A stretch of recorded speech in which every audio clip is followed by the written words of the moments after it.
Hey everyone, in this video I am going to walk you through Lab 7.4.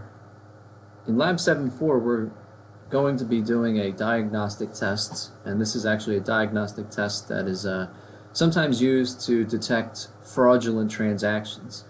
And in this test we use something called Benford's law, which tells us the expected distribution of the first digit of the numbers appearing in our data.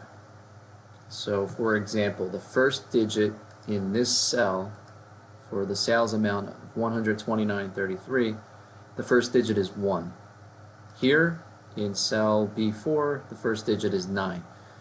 So Benford's law says that there is an expectation for how many records in your data should have a first digit of 1, a first digit of 2, first digit of 3, and so on.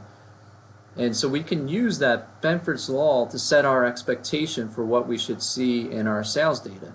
And if our sales data doesn't match what Benford's law says, then it suggests that there might have been something artificially done to the sales data, and it allows us to identify cases where something might be a little off. Maybe somebody has committed a fraud. Okay, so this is a useful test just to quickly see if the data looks as if it's following Benford's law, which it should. So the first step we're going to do, and what we have here is a listing of sales, and we're given two fields, order number and sales amount, and it looks like we have 200 records. And the first thing we want to do is we want to use a formula to get the first digit from each sale amount. So we're going to name a new field. We're going to call it first digit, first underscore digit. And there is a really useful function in Excel called left. So if we type in left, search for it. So it says this returns the specified number of characters from the start of a string of text. So we're going to use this, and what the function is going to do is it's going to look in, we're going to say look in this cell, B2, and from that cell return the first character starting at the left. Okay? So we'll click OK, and then it tells us the first digit is 1. There is a similar function called right. If we do right and we say return the first digit or the first character from starting at the right of the cell, we get a 3. There's also something called mid. So we could say look in this cell, start at the second character, and return the first character starting at the second. Alright, so then it gives us 2. Okay, so there's these useful functions in Excel that allow us to extract a portion of data from a particular cell. So we're going to stick with the left, but I just wanted to let you know there are similar functions called right and mid that we sometimes use depending on our needs.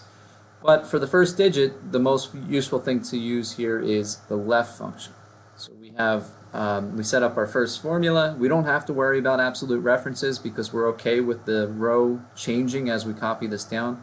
So we'll just double click this, and let's make sure copy this formula all the way down to the bottom. If we hit Control down, it looks like we have the formula copied appropriately. Let's see if it's giving us what we expect it to give us. So if we look at a few of these, we should get a 4 here. We got a 4. Jump down a few. We should get a 9 here. We got a 9. We should have 7. We should have 7. We're good. We're good.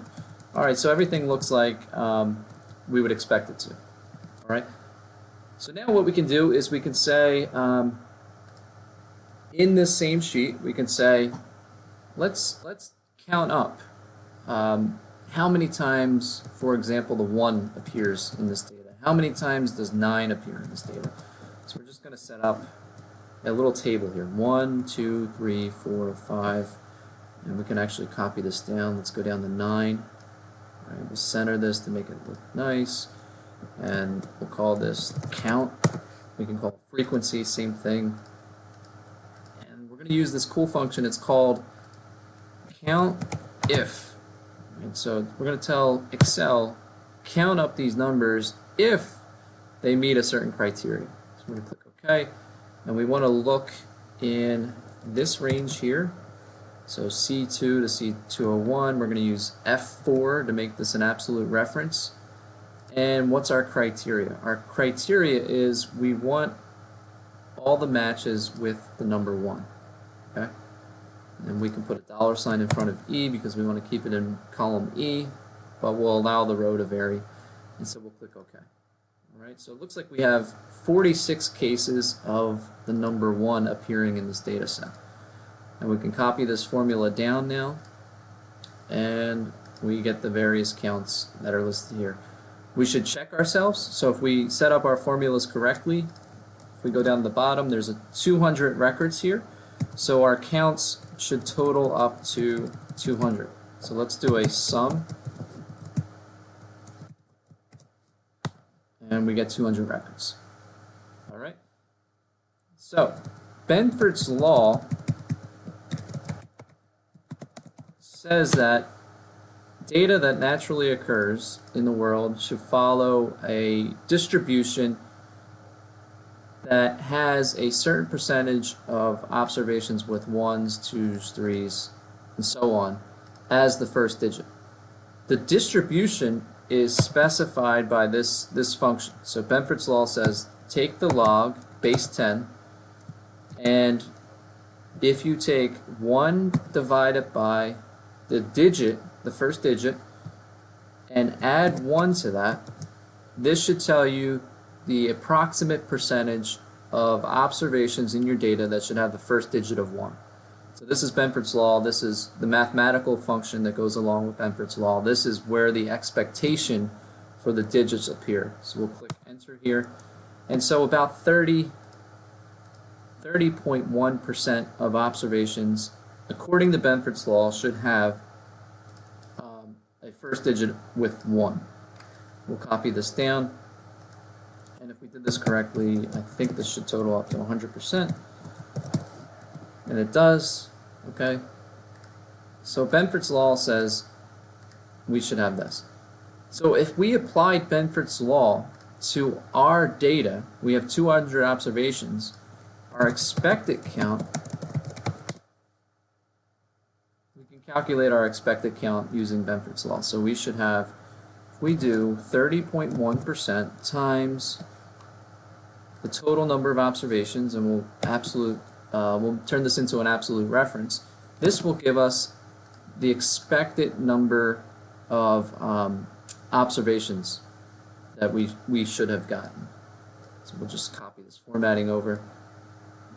Let's change this to, so if you click number up top, you can change the formatting. I don't like the decimal places because we're talking about counts, and you can't really have a fractional count, so I'm just going to reduce this to 0 decimal places. I want a comma separator if the number goes into the thousands. I'll click OK. I'll copy this down. And so essentially, our data says that there should have been, or there are 46 cases where an observation has 1 as its first digit. And according to Benford's law, there should be 60. We have 42 that begin with the digit 2, but Benford's law said we should have around 35. Okay, so it looks like it's a little different, but as you get to the 3s, the 4s, you know, they're pretty close. 27 in our actual data, the expectation was 25. For 4s, we have actually 20, but our expectation was 19, so they're pretty close. So, you know, there is a way to statistically test whether or not the actual count is different than the expectation. And the statistical test is called a Chi-square test. Okay? And Excel has this test built into it. So if we go to our function window, we can search for chi-square, and we want a chi-squared test. And so this says it's going to returns the test for independence, the value from the chi-squared distribution for the statistic and the appropriate degrees of freedom. Okay? So we're going to look up our actual range is right here. So these are the actual values that we got. Our expected range is this.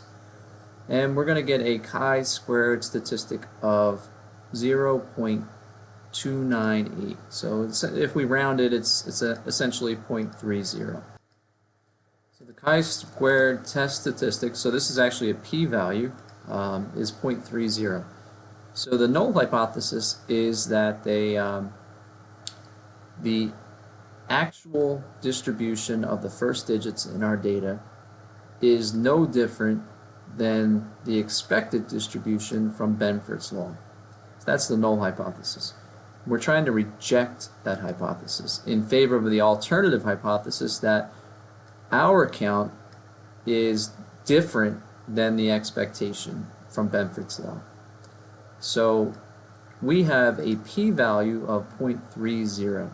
The probability that our data follows Benford's law is 0.30. So we would not reject the null hypothesis here. There's too great of a probability that our data was drawn from a set of data that follows Benford's law. We can't reject that null hypothesis. So we would conclude here that this data is okay. There isn't really any issues. I wanted to show you one last thing.